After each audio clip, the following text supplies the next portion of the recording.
Hola a todos, queridos alumnos. Estamos en el tema 10, la civilización griega, y vamos ahora a profundizar en dos puntos que ya os dije en el blog que son bastante importantes. El punto 3, que lo tenéis en las páginas 240 y 241, que habla de la época clásica y de las polis de Atenas y Esparta, y el punto 4, que lo tenéis en las páginas 244 y 245, que nos va a hablar de la época helenística, ¿vale? Bueno, me corrijo, he dicho punto 4, es el punto 5, la época helenística, páginas 244 y 245. Son dos puntos fundamentales para la historia de Grecia porque en uno se desarrolla la civilización griega, su forma de dominio político, su cultura, sus instituciones, y en la otra etapa, la época helenística, es cuando se expande por todo el mundo. A nivel cronológico, podemos situarlo en este colorcito amarillo del eje cronológico, ¿vale? Estamos hablando del siglo V a.C. Y el color morado es la Grecia helenística. Fijaos lo larga que es la historia de Grecia y cómo estas dos etapas van a ser fundamentales.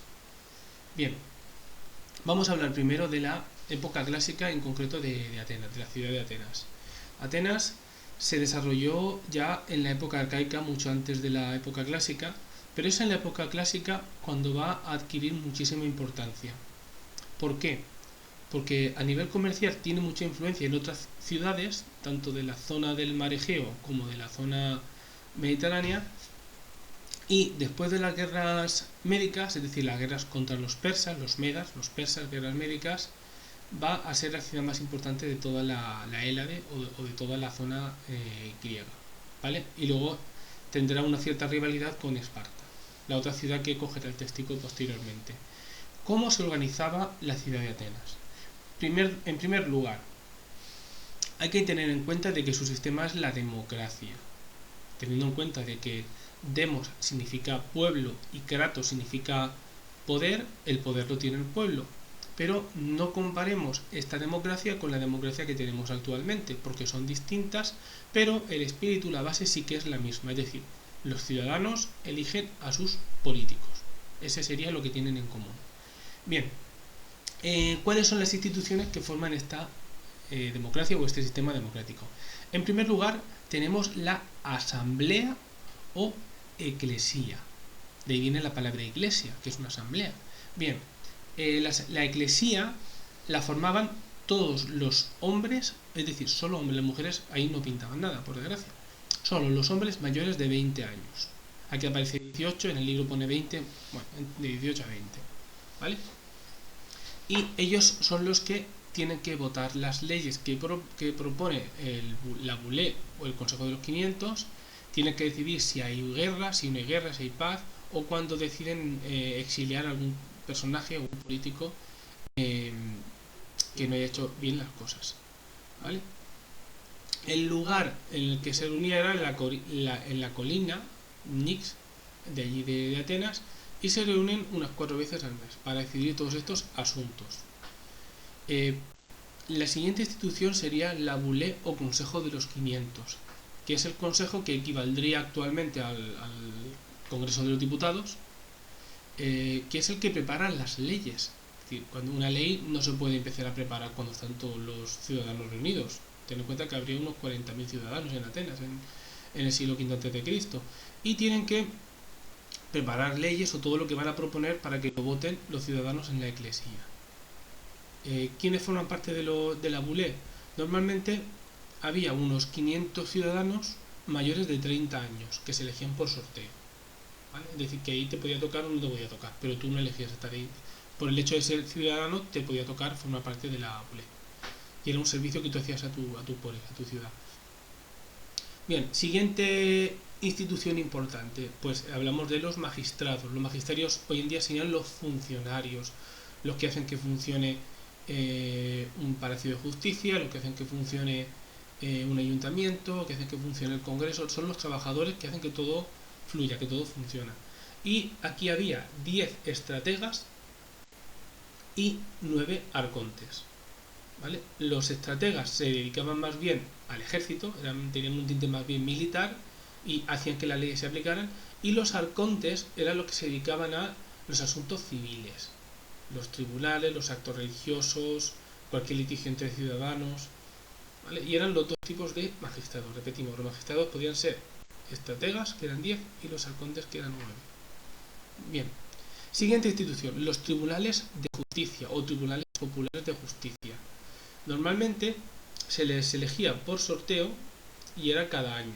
Cada año te podía tocar formar parte de un tribunal. Y era cómo se impartía justicia y cómo se juzgaba a las personas que cometían algún tipo de delito. Bien, todos los ciudadanos en Atenas pueden participar de la vida política. Todos pueden, tanto si te toca por sorteo como si te votan. Es algo bastante novedoso. Aquí no desempeña nadie un cargo por el hecho de nacimiento, como puede ser un rey o como puede ser un emperador. Bien, esto sería el esquema de funcionamiento de Atenas, ¿vale? Bueno, y he de deciros que las mujeres, los esclavos, los extranjeros, que por cierto eran muchos los que vivían en Atenas, no podían participar de estas instituciones ni podían decidir.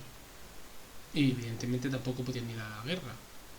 Así que estamos hablando de una ciudad en la que el poder político lo tienen plenamente los ciudadanos y que van a la guerra los ciudadanos. ¿Vale? Bien. Algunos elementos importantes de esta democracia sería, por ejemplo, la clepsidra, que era una especie de reloj de arena, para que me entendáis, lo que pasa que en este caso era un reloj de agua, y con él se controlaba el tiempo en el que intervenía un orador, que era el que hablaba en la eclesía, el que exponía cualquier tema, para convencer al resto. Las fichas de bronce servían para indicar el veredicto cuando había un juicio. Si era un orificio lleno, significaba que absolución, y cuando el orificio estaba vacío era condena. Y luego el ostracon o ostracón era una tablilla en la que se escribía el nombre del político al que se quería echar o exiliar de la ciudad. Por eso cuando se habla de la expresión está condenado al ostracismo, está condenado a que no se hable de esa persona o que se eche a esa persona. Esto sería una recreación de cómo se decidía en la eclesía. Había un orador, había una especie de escriba que iba tomando nota de todo lo que se decidía, y el resto se votaba a mano alzada. Bien, y ahora pasamos a Esparta. Esparta es un sistema distinto, y no quiere decir que porque sea distinto sea mejor o sea más efectivo, simplemente era distinto y a ellos le funcionaba así. En Esparta, por ejemplo, tenían dos reyes que compartían el poder. Esto va a ser muy importante porque los romanos tomarán nota y lo aplicarán también. Luego, la siguiente institución será la gerusía o consejo de ancianos. De hecho, en griego, geronte significa anciano. Había 28 mayores de 60 más los dos reyes, es decir, los dos reyes formaban parte también de la gerusía. Y proponen las leyes a la apela, ¿vale? La gerusía equivaldría a la bulé en Atenas y la apela equivaldría a la eclesía en Atenas. Bien, la apela es una asamblea popular formada de ciudadanos que normalmente son hombres mayores de 30, aquí sube la edad, y se vota por aclamación. También puede recibir el veto de la gerusía. ¿Qué significa el veto? Que la gerusía se oponga a lo que ellos han decidido, ¿vale?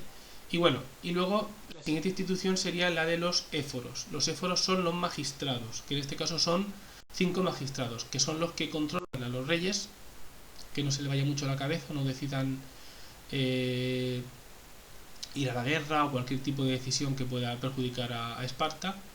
Es un cargo que dura un año y son los que presiden la gerusía, los éforos. Y finalmente, la institución que, bueno, no lo tenéis puesto claro en el libro, pero bueno, es importante, es el ejército. Porque el ejército es la base de Esparta. De hecho, en Esparta ya se preparan desde muy pequeñitos todos los niños para que luchen en el ejército. Y lo controlan evidentemente los reyes. Los dos reyes controlan el ejército.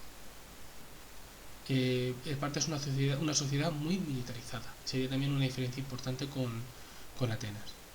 Bien, por tanto, hemos visto estas dos formas de poder político, tanto en Atenas como en Esparta, y ya vosotros podéis establecer conclusiones en las preguntas de los cuestionarios que os voy a poner. porque así que es verdad que hay semejanzas, pero también hay diferencias. Y aunque esto no tiene nada que ver con lo que voy a preguntar, pero vamos a pasarlo rápidamente, el tema de las guerras, porque esto influyó mucho en que una ciudad estuviera sobre otra. Las guerras que vamos a tener en la época clásica serán las guerras médicas, que son las guerras contra los persas, no contra los médicos. Recuerdo, un Meda es un persa, médico viene de Meda, de persa, que intentaron 2 veces invadir Grecia, pero todos los griegos se unieron y consiguieron vencerles y echarlos. Si habéis visto la película de 300, ahí se habla muy bien de la Segunda Guerra Médica, en la que los espartanos sobre todo consiguen detener el avance en las Termópilas a los persas, aunque el final no es muy bueno, pero tras la batalla de Salamina y Platea se vence a los persas y se evita que entre, ¿vale? Por tanto, guerras médicas, los griegos todos unidos vencen a los persas. Siguientes guerras, lo pasamos rápidamente. Las guerras del Peloponeso, que aquí sí que es verdad que cuando acaban las guerras médicas, Atenas coge el testigo de una ciudad bastante importante, crea la Liga de Delos, que sería una liga, una unión de ciudades que ponen dinero para defenderse a un posible ataque de los persas. Y Esparta no lo va a ver muy bien y creará la Liga del Peloponeso. Habrá una cierta rivalidad, y en esa rivalidad se enfrentarán los espartanos contra los atenienses. Los atenienses lideran la Liga de Delos y los espartanos la Liga del Peloponeso. ¿Quién ganará? Ganarán los espartanos, pero se va a debilitar muchísimo Grecia, se va a debilitar muchísimo después de tantos años de guerra, lo cual va a facilitar las cosas a los macedonios que viven aquí al norte de Grecia, y un tal Filipo II, que es el padre de Alejandro Magno, conquistará Grecia, después de que estaban débiles después de tanta guerra entre ellos. Así que, conclusión, la unión hace la fuerza, y también divide y vencerás, porque los griegos estaban divididos y estaban debilitados después de tanta guerra. Así que bueno, no me enrollo más, espero que os haya servido el vídeo y espero que los cuestionarios se lo cambien. Así que saludos y adiós.